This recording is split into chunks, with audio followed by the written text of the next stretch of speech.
शेखर ई study में आप सभी का स्वागत है। प्रिय विद्यार्थियों, हमारे इस ऑनलाइन इंस्टीट्यूट के माध्यम से आप सभी को गणित और हिंदी विषय का आधारभूत तरीके से अध्यापन कराया जाता है, जिसमें कहीं अगर थोड़ी बहुत त्रुटि हो जाती है तो उसके लिए हम क्षमा प्रार्थी हैं और इस संबंध में आपके सुझाव आमंत्रित हैं। धन्यवाद।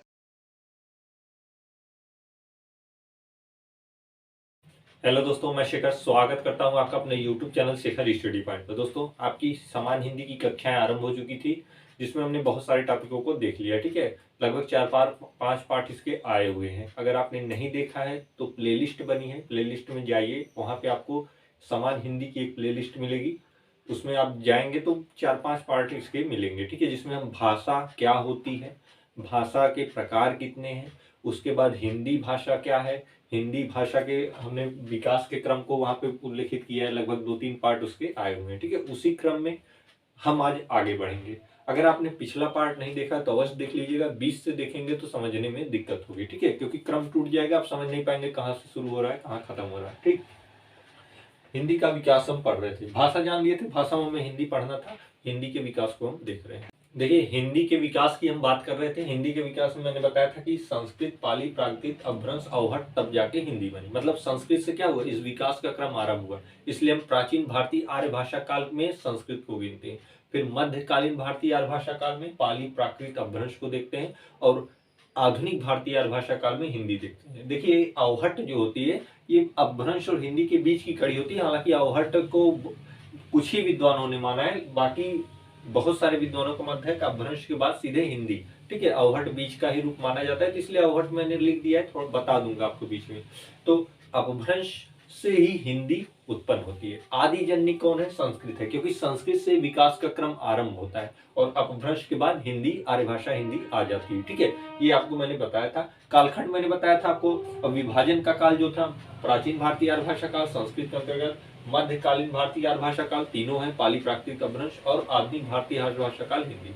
ठीक है, संस्कृत का जो कालखंड था वो था 1500 ईस्वी पूर्व से 1000 ईस्वी पूर्व तक। ठीक है, और उसके अंतर्गत फिर पाली आई 1000 ईस्वी पूर्व से 500 ईस्वी पूर्व तक, फिर प्राकृत आई 500 ईस्वी पूर्व से प्रथम शताब्दी तक, फिर अपभ्रंश आया प्रथम शताब्दी से 1000 ईस्वी तक। ईस्वी पूर्व नहीं, ईस्वी पूर्व तो खत्म हो गया था संस्कृत तक, 1000 ईस्वी मतलब ईस्वी आरंभ हो गई।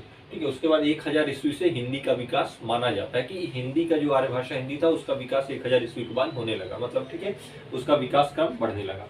ये सारी चीजें मैंने पीछे के पार्ट में बताई है। अगर आपने नहीं देखा तो पीछे जाके अवश्य देख लीजिएगा। ठीक है, मैं चूंकि रिकॉल कर देता हूँ ताकि आपको बैलेंस बना रहे, आप समझ पाए कि कहाँ से शुरू हो रहा है कहाँ अंत हो रहा है। ठीक है, तो संस्कृत, पाली, प्राकृत हमने देख लिया था। आज देखेंगे अपभ्रंश, जिसका कालखंड मैंने आपको बताया 500 ईस्वी पूर्व से 1000 ईस्वी पूर्व। इसके बाद आपकी क्या आ जाती है, हिंदी आ जाती है। ठीक है, हिंदी का विकास आरंभ हो जाता है। तो हिंदी मतलब आर्य भाषा का विकास हो चुका था, 1000 ईस्वी पूर्व माना जाता है। ये प्रश्न भी कहीं कहीं पूछा जाता है। ठीक है, तो आप जानते रहिए 1000 ईस्वी पूर्व से माना जाता है हिंदी का, ईस्वी। ठीक है, ईस्वी पूर्व न करिएगा, 1000 ईस्वी से हिंदी का विकास आरंभ हो जाता है। ठीक है, देखिए, जब अगर हम अपभ्रंश की बात करें, क्योंकि संस्कृत, पाली, प्राकृत देख चुके हैं, पाली प्राकृत के बाद अपभ्रंश आती है, तो अपभ्रंश की अगर हम बात करें तो अपभ्रंश मतलब होता है विघटित रूप। मतलब भ्रंश, आप देखिए भ्रंश सबसे तालमेल बैठाइए, विघटित रूप होता है, वही अपभ्रंश कहलाता है। मतलब संस्कृत का, जब संस्कृत भाषा का रूप पूर्णतः विघटित हो चुका था तो एक जो भाषा बनी वो अपभ्रंश बनी। ठीक है, क्योंकि संस्कृत यहाँ से चलती आई है, अपभ्रंश तक वो पूर्णतः विघटित हो गई। अब वहां से वो एक नई भाषा का जन्म हो गया, वही आर्य भाषा हिंदी के रूप में बदलने लगी थी। क्योंकि अब प्राकृत भाषा का जो कालखंड था वहां से विदेशी आक्रमण बहुत कम थे। ठीक है, लेकिन अपभ्रंश के आते आते विदेशी आक्रमण का बढ़ गए। ठीक है, जिससे क्या हुआ, भाषा का तोड़ मरोड़ हो गया। जो बाहर आक्रमण करेगा वो अपनी भाषा लेके आएगा, जो आप पे आक्रमण कर रहा है वहां आपकी भाषा होगी, तो शब्दों का तोड़ मरोड़ हो जाता है। मतलब भाषा क्या होती है, भ्रष्ट हो जाती है, तो नई भाषा एक बन जाती है। तमाम तरीके की भाषाओं के शब्द मिलकर एक नई भाषा का निर्माण हो जाता है, तो वही अपभ्रंश कहलाता है। ठीक है, तो आप इतना जानते रहिए कि जब अपभ्रंश के काल आता है तो उसके दौरान बाह्य आक्रमण बढ़ जाते हैं। बाह्य आक्रमण की वजह से क्या होता है, भाषाओं में क्या होता है, तोड़ फोड़ हो जाती है। क्योंकि आप आप स्थानीय है, आपके ऊपर कोई आक्रमण करेगा तो वो अपनी भाषा लेके आएगा, आपकी अपनी भाषा होगी। जब उनमें मेल नहीं होगा तो क्या होगी, टूट के कोई दूसरी भाषा बन जाएगी। तो इस कारण से कहा जाता है कि संस्कृत का रूप जब मैंने लिख दिया है, जब पूरी तरह भ्रष्ट हुआ तो अपभ्रंश भाषा का विकास हुआ। और इसका नाम अपभ्रंश इसलिए होगा क्योंकि ये भ्रष्ट हुई भाषा थी, मतलब कई भाषाओं के मेल से ये भ्रष्ट हुई भाषा थी, अपभ्रंश हो गई। ठीक है, अब देखिए अपभ्रंश को संधिकालीन भाषा भी कहते हैं। अच्छा, ऐसा क्यों कहते हैं संधिकालीन भाषा? मैंने आपको कालखंड जो बताया था, संस्कृत को प्राचीन भारतीय आर्य भाषा काल, पाली प्राकृत अपभ्रंश मध्यकालीन भारतीय आर्य भाषा काल, और हिंदी आधुनिक भारतीय आर्य भाषा काल, ये 3 भागों में मैंने विभाजन किया था। तो संधि काल इसलिए कहा जाता है क्योंकि हम किसकी तरफ हमें देखना है, हिंदी की तरफ देखना कि हिंदी कैसे आई। तो संधि कहाँ हुई, इन्हीं में हुई ना, अपभ्रंश और हिंदी में। संधि मतलब जुड़ा हो गया, कैसे मेल खा के हिंदी है। तो ये मध्यकालीन भारतीय आर्य भाषा काल और आधुनिक भारतीय आर्य भाषा काल के बीच की कड़ी क्या है, अपभ्रंश भाषा है। क्योंकि मध्यकालीन भारतीय आर्य भाषा काल पाली भाषा से आरंभ हो चुका है और यहाँ पे अपभ्रंश आते आते समाप्त हो गया। अपभ्रंश के बाद आधुनिक भारतीय आर्य भाषा काल आ गया। तो आधुनिक भारतीय आर्य भाषा काल और मध्यकालीन भारतीय आर्य भाषा काल के बीच की जो कड़ी है वो अपभ्रंश है। क्योंकि मध्य की कड़ी है इसलिए इसे कहते हैं अपभ्रंश को संधिकालीन भाषा। ये दो का जुड़ाव कर रही है, किसका जुड़ाव कर रही है, मध्यकालीन भारतीय आर्य भाषा काल और आधुनिक भारतीय आर्य भाषा काल का। ठीक है, अपभ्रंश का अगर हम सबसे प्राचीन उदाहरण पाएंगे तो भरत मुनि के जो नाट्य शास्त्र है उसमें मिलता है। अपभ्रंश का सबसे प्राचीन उदाहरण भरत मुनि के नाट्य शास्त्र में मिलता है, या अपभ्रंश शब्द का जो प्रयोग सर्वप्रथम मिलता है, प्रमाणिक प्रयोग आप कह सकते हैं, तो पतंजलि के महाभाष्य से मिलता है। ठीक है, अपभ्रंश चूंकि भाषा थी, अब इसका जो प्रमाणिक ये अपभ्रंश शब्द जब प्रयोग हुआ तो प्रमाणिक प्रयोग पतंजलि के महाभाष्य से माना जाता है। ठीक है, क्योंकि अपभ्रंश के कई तरीके थे बोलने के, कोई इसे भ्रष्ट भाषा कहता था, कोई विभ्रष्ट भाषा कहता। मैंने यहाँ पे कहीं पे लिखा भी है, आपको मैं बताऊंगा कि ये कई तरीके के इसके बोलते हैं। अपभ्रंश का जो मानक प्रयोग है वो पतंजलि ने किया, अपने महाभाष्य में किया, इन्होंने इसका नाम अपभ्रंश दिया। इसके पहले वो भ्रष्ट भाषा या विघटित भाषा या कई तरीके के नामों से जानी जाती थी। ठीक है, और पूछ दे कि अपभ्रंश का सबसे प्राचीन उदाहरण, तो आप कहेंगे भरत मुनि के नाट्य शास्त्र में मिलता है अपभ्रंश का सबसे प्राचीन उदाहरण। देखिए वो चीजें यहाँ पे लिखी गई जो आपकी परीक्षाओं में पूछी जा सकती है। ठीक है, बाकी आपको थियरी आप मेरी सुनते रहिए मुझे, और उसे आप चाहें तो अपनी कॉपियों पे लिख सकते हैं। बाकी आप इन चीजों को लिखिए, यहाँ से आपको प्रश्न बनेंगे। ठीक है, प्रश्न यहाँ से बन सकते हैं, और आपको समझने के लिए मैं आपको व्याख्यात कर रहा हूँ, आप उसे सुनते रहिए। ठीक है, अब देखिए यहाँ पे एक चीज मैंने और लिखा है, स्वयंभू कवि को अपभ्रंश का वाल्मीकि कहा जाता है।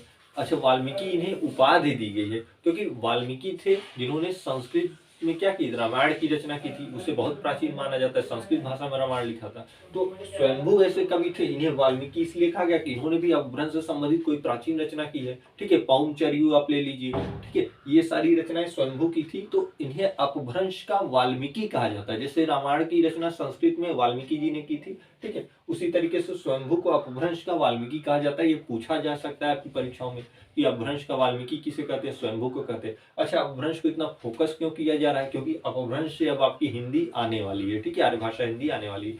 अपभ्रंश आपके लिए बहुत महत्वपूर्ण है, अपभ्रंश से प्रश्न बनते हैं। अभी मैं विभिन्न क्षेत्रों के आधार पे अपभ्रंश जैसे जैसे विभाजित हुई मैं उनको भी बताऊंगा। कई बोलियां निकली, फिर उसमें भाषाएं निकली, बोलियां निकली, ये सारी उपभाषाएं निकली, सारी चीजों को मैं बताऊंगा। इसलिए अपभ्रंश को आपको बहुत ध्यान से देखना है क्योंकि अब आपकी हिंदी आरंभ होने वाली है अपभ्रंश के बाद। ठीक है, इसमें देखिए मैंने लिखा साहित्यिक रचनाएं हुई लेकिन प्रमाण बहुत कम मिले। ठीक है, जैसे कालिदास की रचनाएं कुछ मिली है, महापुराण, जिनदत्त कहा, जैन धर्म से संबंधित ग्रंथ कुछ मिले हैं। तो साहित्यिक रचनाएं तो हुई अपभ्रंश में, लेकिन प्रमाण बहुत कम मिले हैं। ठीक है, तो पूरी भाषा विघटित कहाँ तक हो गई, अपभ्रंश तक हो गई। संस्कृत जो चली थी वो अपभ्रंश तक पूर्णतः विघटित हो गई थी। अब ये नई भाषा के रूप में जन्म लेने वाली थी। जिस भाषा का जन्म होने वाला था वो थी आर्य भाषा हिंदी। ठीक है, तो अपभ्रंश आपका इतना था। अब हम जो पढ़ेंगे अपभ्रंश को, जो ये विभिन्न क्षेत्रों के आधार पर विभाजित किया गया है उपभाषाओं और बोलियों में, उन्हें देखेंगे। ठीक है, जहां से भी प्रश्न आ सकते हैं। ठीक है, क्योंकि कोई भाषा होती है तो विभिन्न क्षेत्रों में जाते जाते क्या होती है, वो भी विघटित होने लगती है। कई प्रकार की बोलियों का जन्म हो जाता है, कई प्रकार की उपभाषाएं बन जाती हैं, तो उनको भी देखना जरूरी है। और अपभ्रंश में इसलिए जरूरी है कि अपभ्रंश हमारे लिए महत्वपूर्ण है। अब हम यहाँ से हिंदी में प्रवेश कर रहे हैं। ठीक है, इन सारी चीजों को लिख लीजिएगा, यहाँ से प्रश्न बन सकते हैं। ठीक है, यहाँ से प्रश्न बनने की संभावना है, इसलिए मैंने इसको क्या किया, लाइन वाइज लिखवा दिया है कि संस्कृत के रूप में जब पूरी तरह भ्रष्ट हुआ तो अपभ्रंश भाषा का विकास हुआ। हालांकि ये पूछा नहीं जाएगा, लेकिन आपको समझने के लिए मैंने लिख दिया, ठीक है। अपभ्रंश को संधिकालीन भाषा कहते हैं, पूछ सकता है। संधिकालीन तो यहाँ भी संधि हो रही, आपके मन में आएगा कि संधि तो यहाँ भी हो रही संस्कृत पाली में, पाली प्राकृत में। भाई हमने उसको फोकस किया है जहां पर हमें हिंदी मिलने वाली है, ठीक है। तो अपभ्रंश को सबसे प्राचीन उदाहरण भरत मुनि के नाट्य शास्त्र में मिलते हैं, जिसमें अपभ्रंश को देखिए विभ्रष्ट कहा गया है। देखिए एक नाम इसका मिला ना, विभ्रष्ट। अभी अपभ्रंश नाम नहीं आया था, प्राचीनतम में इसे जब भरत मुनि ने अपने नाट्य शास्त्र में प्रयोग किया तो विभ्रष्ट कहा। लेकिन अपभ्रंश जब शब्द आया सर्वप्रथम तो प्रमाणिक प्रयोग उसका पतंजलि ने अपने महाभाष्य में किया, उसे अपभ्रंश शब्द दिया। जैसे हिंदी को हिंदी शब्द मिला, उसी प्रकार से इसे अपभ्रंश शब्द मिला, ठीक है। उसके पहले से विभ्रष्ट या भ्रष्ट हुई भाषा ऐसे शब्दों से जाना जाता था। स्वयंभू कवि को अपभ्रंश का वाल्मीकि कहते हैं। और ये तो आपको समझने के लिए लिख दिया है कि बहुत सारी साहित्यिक रचनाएं हुई लेकिन कोई प्रमाण नहीं मिला।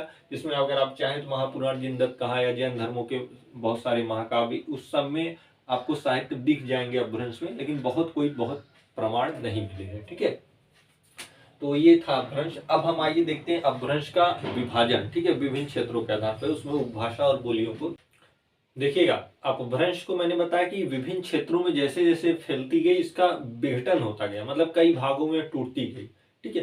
क्योंकि ऐसा होना बहुत असंभव सा होता है कि कोई भाषा फैलती जाए और सभी लोग उसको अपनाते जाएं, ऐसा संभव नहीं हो पाता। क्योंकि कहीं शिक्षित वर्ग हो जाते हैं, कहीं अशिक्षित वर्ग हो जाते हैं, वो अपनी सहूलियत के अनुसार भाषा को तोड़ मरोड़ के प्रयोग करने लगते हैं। वही सब अपभ्रंश के साथ हुआ है, ठीक है। अपभ्रंश का जब फैलाव होने लगा, विकास होने लगा, तो ये 7 शाखाओं में बढ़ गई, ठीक है। ये अपनी 7 शाखाओं में बढ़ गई, ठीक है। इसमें अवहट के भी कुछ रूप आते हैं, वो आगे आपको बता दिए जाएंगे, ठीक।